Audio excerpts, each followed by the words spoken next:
خواتین و حضرات، میرے عزیز دوستوں، بزرگوں، بھائیوں، ساتھیوں، میں آپ کا نہایت شکر گزار اور ممنون ہوں، کیونکہ میں جانتا ہوں کہ آپ نے آج بڑی تکلیف اٹھائی ہے اور کافی وقت سے میرا انتظار کیا ہے اور میرے ساتھیوں کا انتظار کیا ہے۔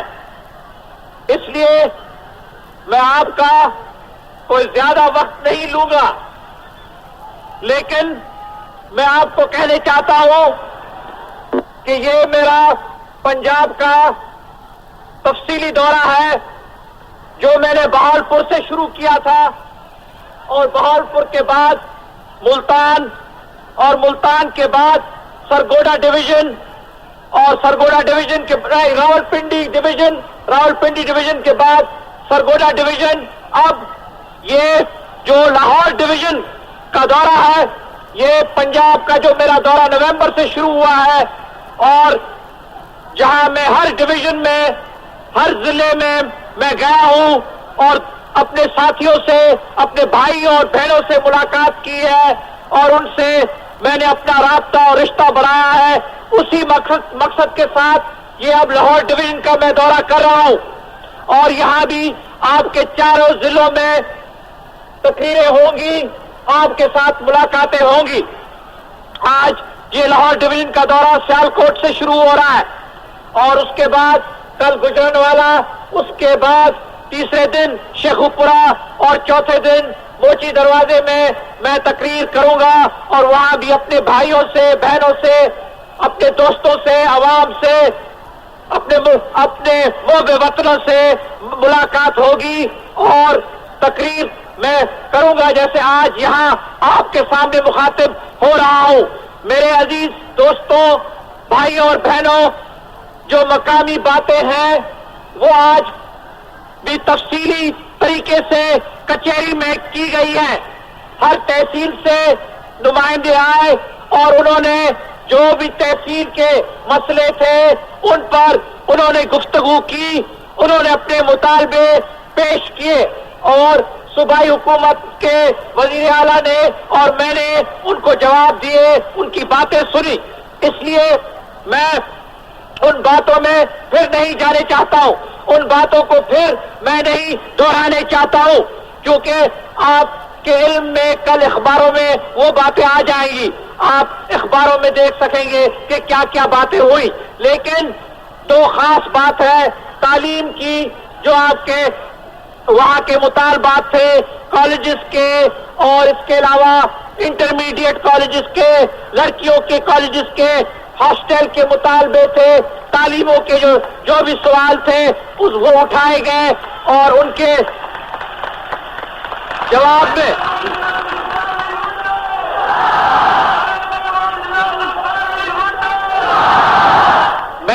میں نے کہا جو کچھ ہم سے ہو سکے گا ہم آہستہ آہستہ آپ کی خدمت کریں گے اور پیروی کریں گے ان مطالبوں کی۔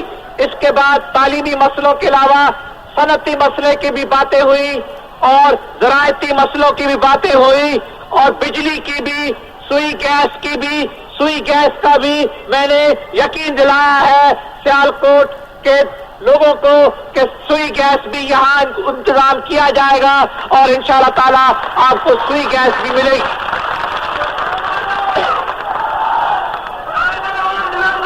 بس کریں۔ راستوں کا بھی ذکر ہوا تھا، ریلوے کا بھی، راستوں کا بھی میں جانتا ہوں کہ یہاں راستوں کی ضرورت ہے، یہ ایک اہم ضلع ہے اور یہاں راستے کم ہیں اور جو آئندہ سال کی بجٹ ہے اس میں تقریباً 50 کروڑ پنجاب کی حکومت راستوں پر خرچ کرے گی اور یہاں بھی آپ کے نئے راستے بنیں گے، یہ انتظام بھی آپ کے لیے کیا جائے گا۔ ایک اور اہم سوال اٹھایا گیا تھا وہ ہے سیلاب کا، جو راوی اور چناب سے یہاں متاثر ہوتا ہے یہ ضلع سیلاب سے، اس پر بھی کافی گفتگو ہماری ہوئی ہے، آج بھی ہوئی ہے اور ماضی میں بھی ہوئی تھی۔ اس وقت جب سیلاب یہاں آیا تھا اس زمانے میں نے یہاں کا دورہ کیا تھا. اس وقت بھی جو تجویز تھی وہ غور بحث کی گئی تھی.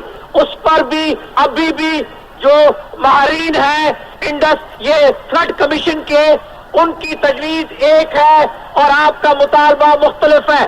آپ کے مطالبے کے مطابق ہندوستان نے راوی کے اس طرف بند بنایا ہے اور یہاں کے لوگ کہتے ہیں کہ اس طرف بھی بند بنایا جائے. لیکن یہ جو تجویز ہے یہ پیش کی گئی ہے, یہ تجویز فلڈ کمیشن کے ماہرین کو پیش کی گئی ہے اور ان کے کہنے پر اور ان کے مشورے پر انشاءاللہ تعالی ہم کوئی نہ کوئی فیصلہ آپ ہی کے حق میں کریں گے.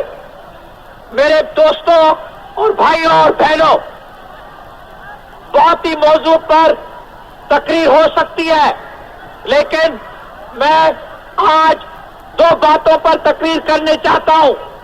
ایک جو ہمارے سیاسی مسائل ہیں, سیاسی مسائلوں پر میں کچھ کہنے چاہتا ہوں, اور اس کے علاوہ جو ہمارے اقتصادی مسائل ہیں اس پر بھی میں کچھ کہنے چاہتا ہوں.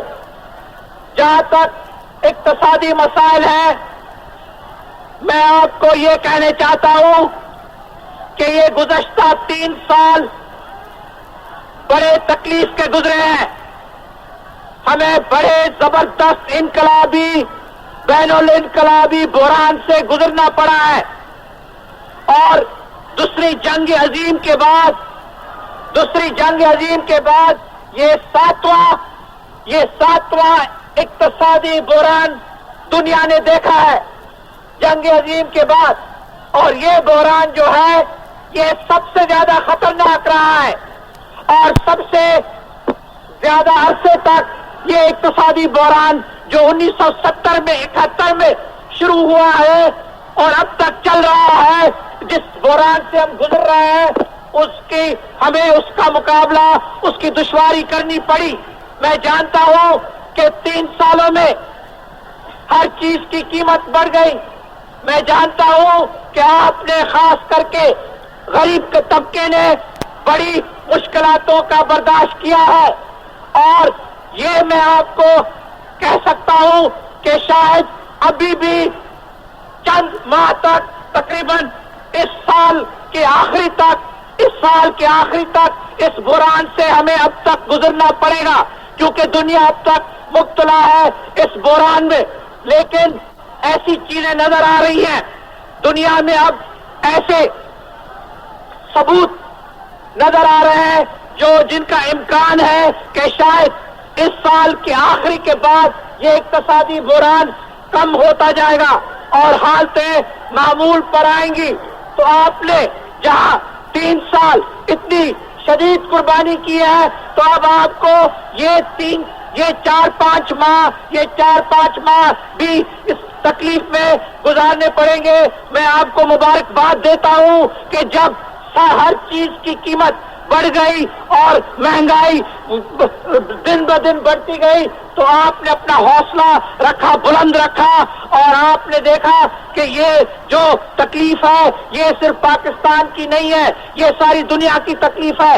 ساری دنیا اس بحران سے گزر رہی ہے, لیکن اس کے باوجود آپ دیکھ لیں کہ جہاں تک پاکستان کا سوال ہے, یہاں قیمتیں اتنی نہیں بڑھی جتنی ہندوستان میں اور افغانستان میں اور بنگلہ دیش میں, وہ ہمارے پڑوسی ملک ہیں. وہاں آپ دیکھیں کہ جو قیمتیں وہاں بڑھی, یہاں سے بہت زیادہ بڑھی. ہم نے کوشش کی کہ ان چیزوں کو ہم کنٹرول میں رکھیں, لیکن کس حد تک ہم کامیاب ہوئے, کس حد تک ہم کامیاب نہیں ہو سکے, کیونکہ جیسے میں نے کہا اس کے نتائج بین الاقوامی ہیں, اس کے نتائج پاکستان کے صرف نہیں ہے.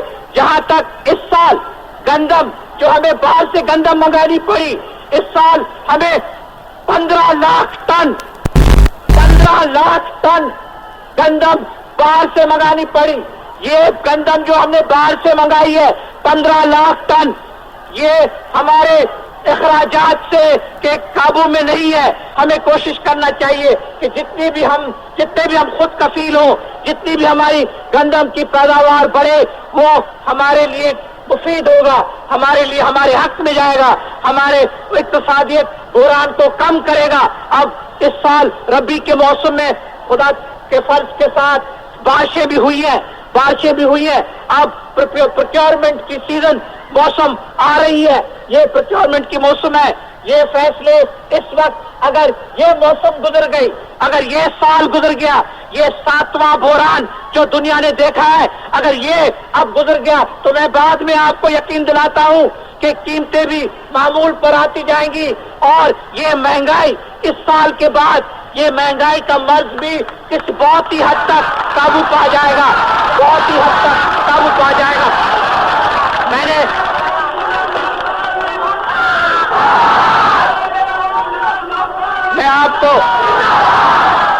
میں آپ کو یہ بات اس لیے کہہ رہا ہوں، پہلے میں نے نہیں کی ہے کیونکہ یہ بحران بڑھتا جا رہا تھا، اب چونکہ اثرات نظر آ رہے ہیں کہ شاید بین الاقوامی بحران اس سال کے آخر میں کم ہوگا، تو اس لیے میں کہتا ہوں کہ 6 ماہ 7 ماہ اور ہمیں قربانی کرنی پڑے گی اور اس بحران سے گزرنا پڑے گا، لیکن انشاءاللہ تعالی اس کے بعد معمول پر حالت آ جائے گی۔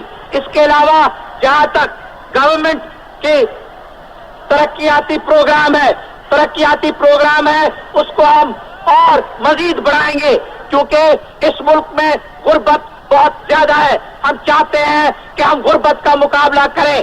ہم نے آپ کو انتخابات کے وقت میں بھی کہا تھا کہ ہماری پالیسی ایسی رہے گی کہ ہم کوشش کریں کہ غربت کو اپنے ہاتھوں میں لے کر اور غربت کا مقابلہ کریں۔ اس لیے ہم نے نظام میں تبدیلی لائی ہے۔ اس لیے آپ دیکھ لیں کہ بجٹ جو ہے، جو ہمارا خرچ جو ہو رہا ہے ہر صوبے میں 37 کروڑ روپے لاہور ڈویژن پر اس سال کی بجٹ ہے، اور اس کے علاوہ اور اس بجٹ کو آئندہ سال کی بجٹ میں بڑھائیں گے۔ تو ترقیاتی پروگرام ایک طرف سے ہم بڑھاتے جا رہے ہیں، ترقیاتی پروگرام بڑھے گا، کارخانے بھی بڑھیں گے۔ پسرور میں جو جیسے میں نے آپ سے وعدہ کیا تھا، پسرور میں ایک شوگر مل، ایک چینی کا کارخانہ پسرور میں قائم کیا جائے گا، اس پر بھی کام ہوگا۔ اس پسرور کے چینی کے کارخانے کے علاوہ 6 اور چینی کے کارخانوں کی منظوری دی گئی ہے۔ پنجاب میں 6 اور کارخانے ہوں گے، ایک کوٹ ادو میں بھی، ایک یہاں، اور 4 اور کارخانے چینی کے یہاں بنیں گے۔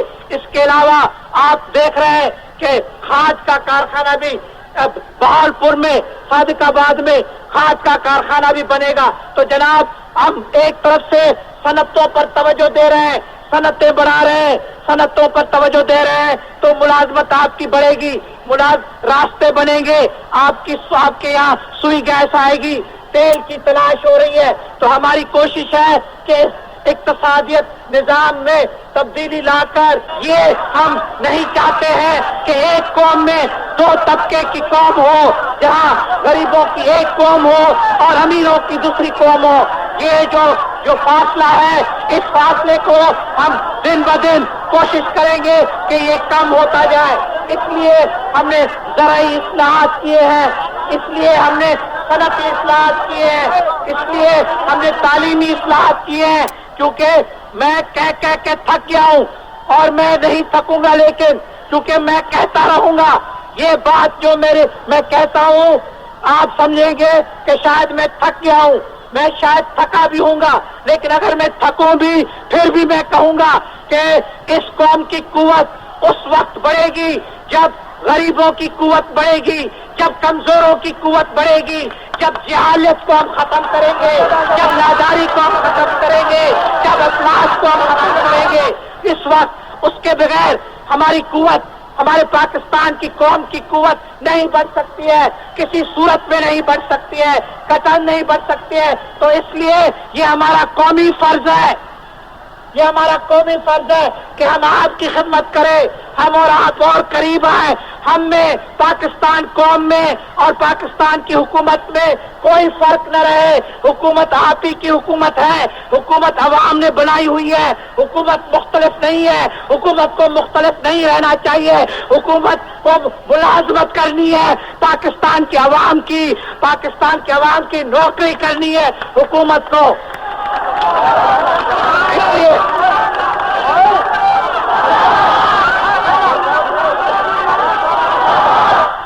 اس لیے جناب میں آپ کے ساتھ ملتا رہتا ہوں، اس لیے ان چیزوں پر، ان پہلوؤں پر میری تقریریں ہوتی رہتی ہیں.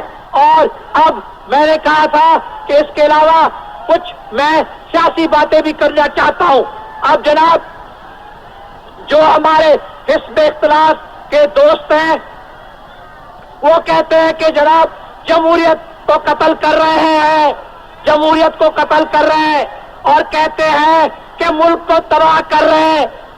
ایسے بھی ہمارے ساتھی ہیں جنہوں نے ملک کو تباہ کر کے، جنہوں نے مشرقی پاکستان کے 6 نکات پروگرام کو قبول کر کے، جنہوں نے مجیب الرحمان کی قیادت کو قبول کیا.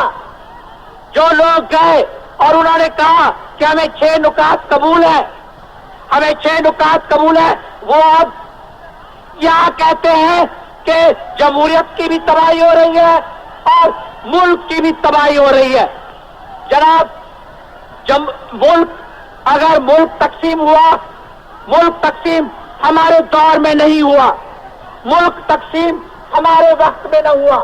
میں نے تقریروں میں کہا ہے کہ اگر ہماری حکومت ہوتی، شاید ہماری حکومت ہوتی کہ ممکن ہے کہ یہ حادثہ ہم شاید نہ دیکھتے.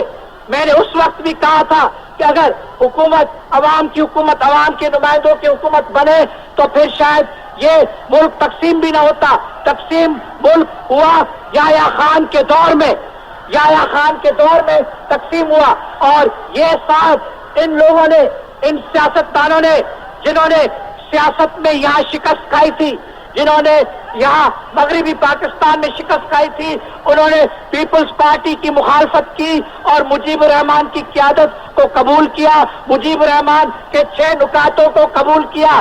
جس شخص نے مجیب الرحمان کے 6 نکاتوں کو قبول کیا، جس جماعت نے مجیب الرحمان کے 6 نکاتوں کو قبول کیا، وہ جماعت کیسے کہہ سکتی ہے کہ ملک کو تقسیم کرنے میں ان کا ہاتھ نہیں تھا جیسے مجیب الرحمان کا ہاتھ تھا؟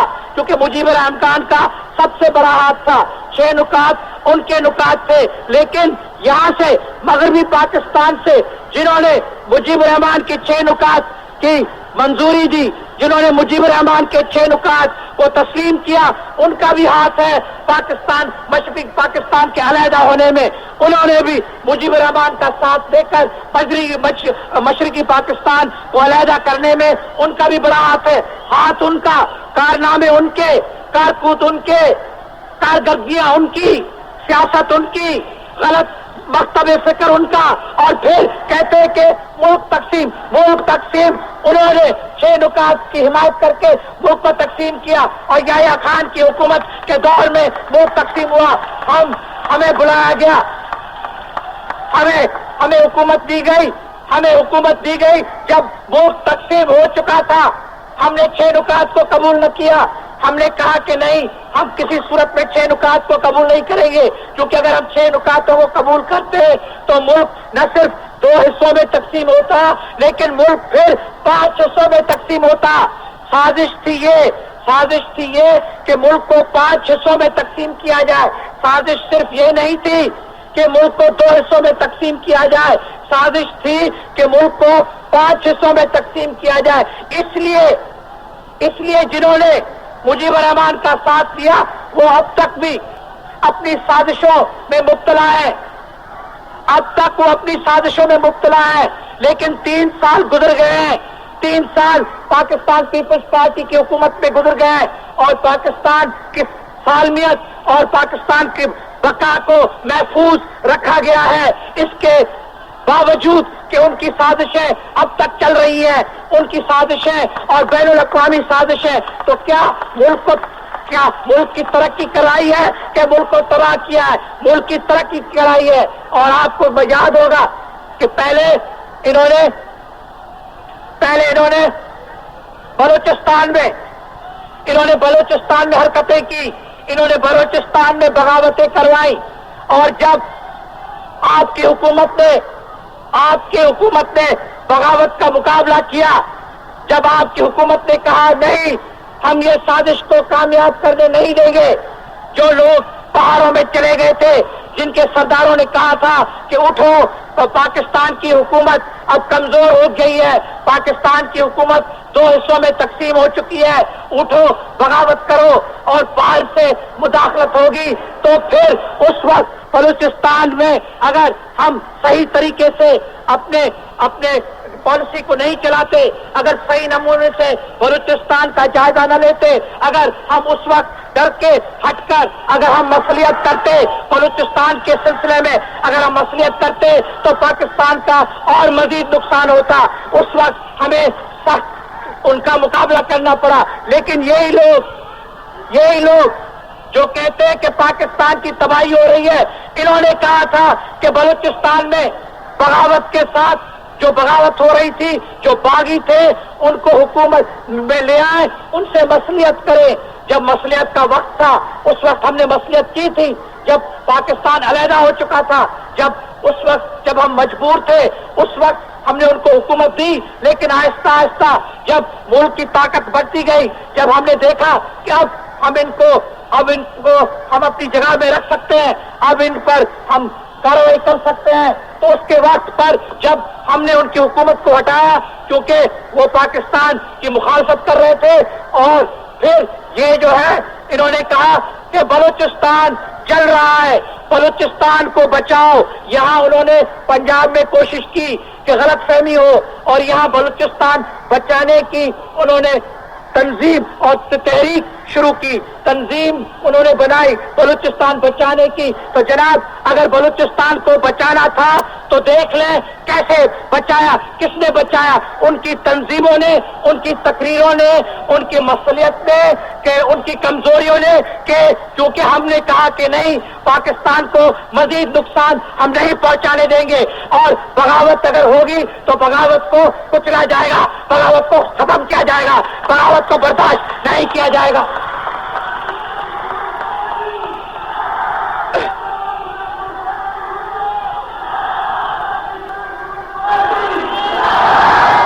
تو اس لیے بغاوت کا سامنا کیا اور بغاوت کو شکست دی اللہ تعالیٰ کے فضل کے ساتھ، اور ہماری بہادر فوج نے بھی جو بہادری کے ساتھ انہوں نے سر انجام دیا، جو ان کی خدمات ہیں ان کی بھی میں خراج تحسین پیش کرنا چاہتا ہوں، کیونکہ انہوں نے جا کے پاکستان کی سرحدوں کو سنبھالا، اندرونی سرحدوں کو سنبھالا، اور اس وقت یہ کہہ رہے تھے جو ہمارے حزب اختلاف کے دوست ہیں کہ جناب بمباری ہو رہی ہے، جناب لوگوں کو مارا جا رہا ہے۔ میرے ساتھیوں، اگر کسی ملک میں بغاوت ہوتی ہے، اگر کسی ملک میں بغاوت ہوتی ہے تو ان کو نہیں کہا جاتا ہے لو بڑی خوشی سے ملک کو تقسیم کرو، لو بڑی خوشی سے ملک کو اور نقصان پہنچاؤ۔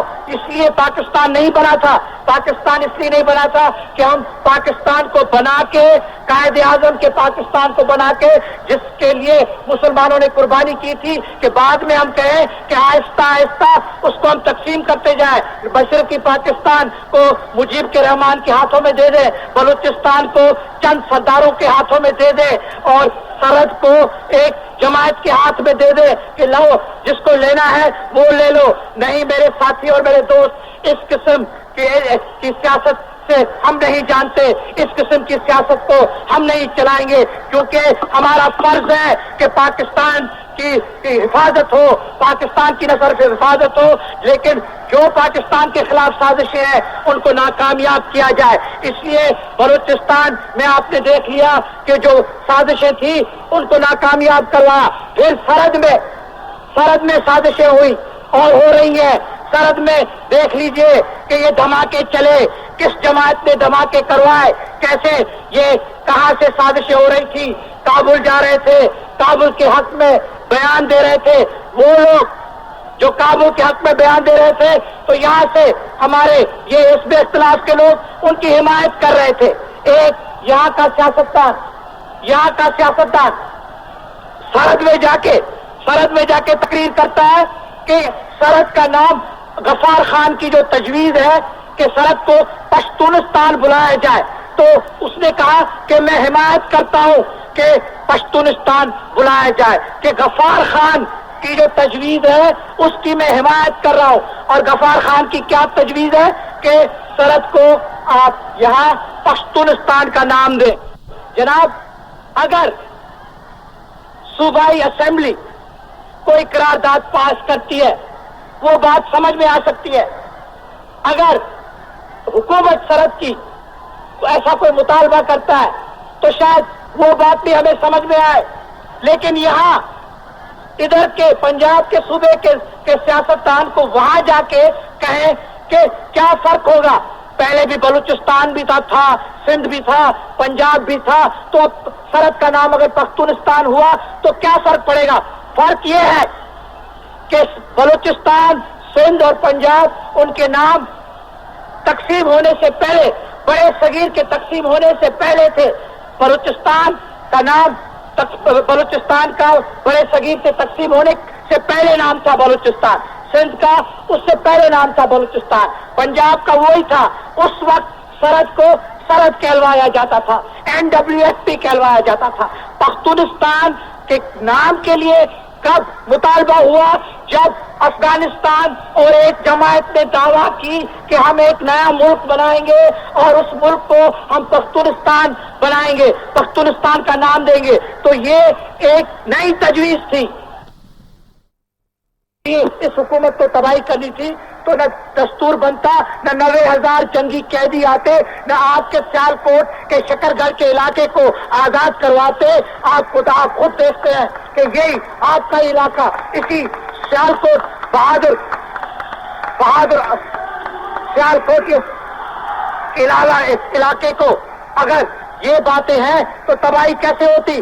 آپ دیکھ سکتے ہیں کہ مشرق وسطیٰ میں جو جنگ گزری ہے، 2 جنگیں گزری ہیں، مشرق وسطیٰ میں 2 جنگیں گزری ہیں، اب تک علاقے جو ہے عربوں کے علاقے اب تک آزاد نہیں ہوئے ہیں۔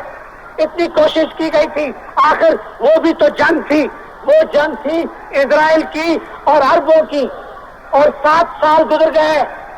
7 سال کے بعد علاقے، عربوں کے علاقے اب تک دشمنوں کے ہاتھوں میں ہے۔ یہاں اگر پاکستان اور ہندوستان کی بھی جنگ ہوئی تھی، پاکستان اور ہندوستان کی جنگ ہوئی تھی، اور یہاں کے علاقے، یہاں شکر گڑھ کے اور تھرپارکر کے علاقے ہندوستان کے ہاتھوں میں تھے، 90,000 جنگی قیدی ان کے ہاتھوں میں تھے۔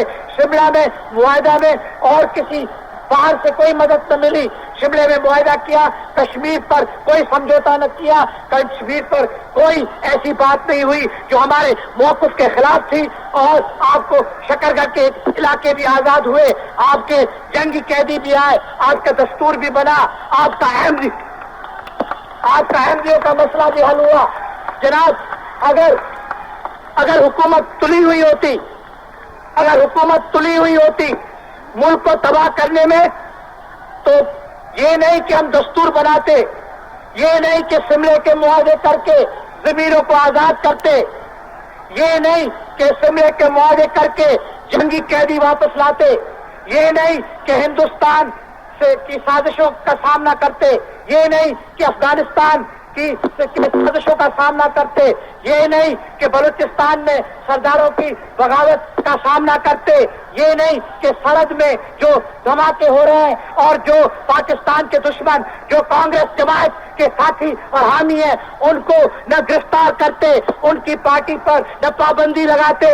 اگر ہمیں ملک کی خدمت نہیں کرنی تھی، اگر ہمیں ملک کو نہ بچانا تھا، کیوں نہیں نہ صرف انشاءاللہ تعالیٰ یہ ملک بچے گا، اس ملک کی عظیم ترقی ہوگی، اس ملک کی عظیم ترقی ہوگی انشاءاللہ تعالیٰ۔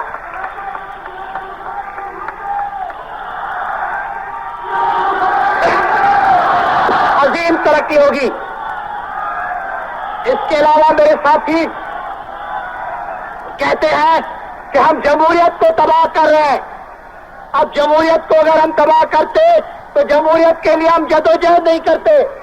جمہوریت کے لیے جدوجہد ہماری جماعت نے کی تھی، انہوں نے کسی نے نہیں کی تھی۔ انہوں نے تو یحییٰ خان کے ساتھ جا کے سمجھوتے کیے تھے، انہوں نے تو حمایت کی تھی یحییٰ خان کے ساتھ. یہ ہم نے پاکستان، مغربی پاکستان میں جمہوریت کے لیے ایوب خان کے دور میں بھی جدوجہد کی تھی، ہم نے یحییٰ خان کے دور میں بھی جدوجہد جمہوریت کے لیے کی تھی. اسمبلی ہمارے وقت میں بنی، دستور ہمارے وقت میں آیا، حق صوبائی خود مختاری ہمارے دور میں آئی. تو جمہوریت کی مخالفت ہم کیسے کر رہے ہیں؟ ہم جمہوریت کی مخالفت کسی صورت میں نہیں کریں گے، کیونکہ جمہوریت ہماری سیاست ہے، یہ ہماری جماعت کا اصول ہے. لیکن اسمبلی میں کون نہیں جا رہا ہے؟ اسمبلی میں شرکت کون نہیں کر رہا ہے؟ اسمبلی میں شرکت تو پاکستان پیپلز پارٹی کر رہی ہے، اسمبلی میں شرکت تو حکومت کر رہی ہے. اگر یہ جمہوریت پسند ہے، اگر یہ جمہوریت کی خدمت کرنے چاہتے ہیں تو یہ اسمبلی میں کیوں نہیں آتے ہیں؟ یہ اسمبلی کو کیوں بائیک آؤٹ کرتے ہیں؟ اسمبلی کو بھی بائیک آؤٹ یہ کرتے، روز بائیک آؤٹ کی دھمکیاں دیتے، اسمبلی سے باہر بھی یہ رہتے، اسمبلی سے باہر بھی یہ بھاگتے، تو پھر کہتے جمہوریت کی تباہی ہم کر رہے ہیں.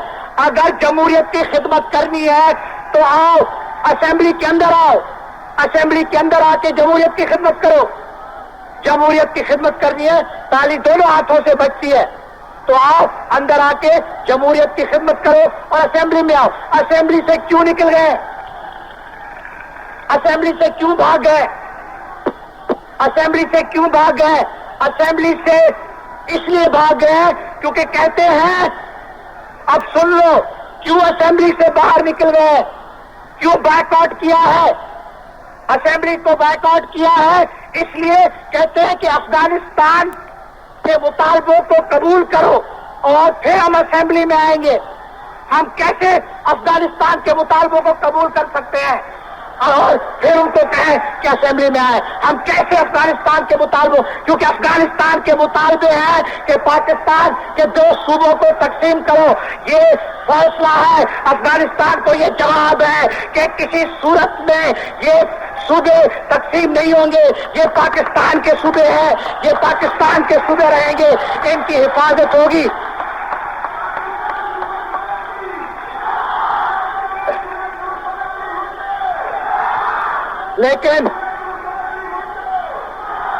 لیکن یہ لوگ کہتے ہیں کہ ملک کی بھی تباہی حکومت کر رہی ہے، جمہوریت کی بھی تباہی حکومت کر رہی ہے. میرے ساتھی اور دوستو، جب تک یہ حکومت رہے گی انشاءاللہ تعالی ملک کی کسی صورت میں تباہی نہیں ہوگی، جمہوریت کی کسی صورت میں تباہی نہیں ہوگی، اقتصادی ترقی ہوگی، ملک کی عزت بڑھے گی. ملک کی عزت بڑھی ہے 3 سال میں. اسلامک کانفرنس، سربراہوں کی کانفرنس آپ ہی کے پاکستان میں ہوئی تھی. اگر ان 3 سالوں میں ملک کی عزت نہ بڑھتی تو آپ پھر کہہ سکتے تھے کہ کیا کیا، بین الاقوامی ملک کی عزت بڑھائی. اقتصادیت میں بھی جیسے میں نے کہا کہ اب یہ آخری سال ہے، میرے خیال میں غلط ہو سکتا ہوں، لیکن میری ناقص رائے میں سب سے جو نازک دور ہے اب وہ یہ آخری سال کا دور ہے. اگر تھوڑی بہت تکلیف اور کا سامنا کرنا پڑے گا تو اس سال میں جیسے ہم نے کیا ہے وہ اس سال میں ہمیں برداشت کرنا پڑے گا. لیکن بعد میں نظر آتا ہے، میں شاید غلط ہو سکتا ہوں لیکن نظر آتا ہے کہ اقتصادی ترقی بھی ہوگی، آپ کے ملک کی سیاسی ترقی بھی ہوگی، آپ سب کی ترقی ہوگی. ہماری حکومت، ہماری کوشش یہی ہے کہ آپ خوش رہیں، آپ خوش رہیں، آپ کی اولاد خوش رہے، آپ کے بچے خوش رہیں، ہمارے بھائی بہن خوش رہیں اور بلند رہے پرچم پاکستان کا، بلند رہے عزت پاکستان کی. اسی لیے ہم کوشش کر رہے ہیں، اسی لیے ہم ہر کام کر رہے ہیں. اور اب جیسے میں نے کہا تھا، آپ کافی وقت سے بیٹھے ہیں، آپ تھکے ہوئے ہیں، میں آپ کا نہایت شکر گزار ہوں، میں آپ کا ممنون ہوں، میں ہمیشہ آپ کا شکر گزار رہوں گا. آپ کی بڑی مہربانی، آپ کی بڑی نوازش، آپ نے بڑی ہم پر مہربانی کی ہے. آپ نے یہ جو غلط تقریریں اور حزب اختلاف کی باتیں ہیں ان پر متاثر نہیں ہوئے ہیں کسی صورت میں نہ ہونا، کیونکہ ان میں کوئی اہلیت نہیں ہے. وہ نہ سیاست سمجھتے ہیں، نہ اقتصادیت سمجھتے ہیں، نہ حکومت چلانا سمجھتے ہیں، وہ صرف بائیکاٹ کرنا سمجھتے ہیں. آج کل کے زمانے میں بائیکاٹ کے ساتھ کچھ نہیں چلے گا، بائیکاٹ کے ساتھ کچھ نہیں چلے گا. کام کے ساتھ، محنت کے ساتھ، کوشش کے ساتھ سب کچھ ہو سکے گا. کام حکومت کر رہی ہے، محنت حکومت کر رہی ہے، کوشش حکومت کر رہی ہے، آپ کی نمائندگی حکومت کر رہی ہے اور انشاءاللہ تعالی کرتی رہے گی. السلام علیکم.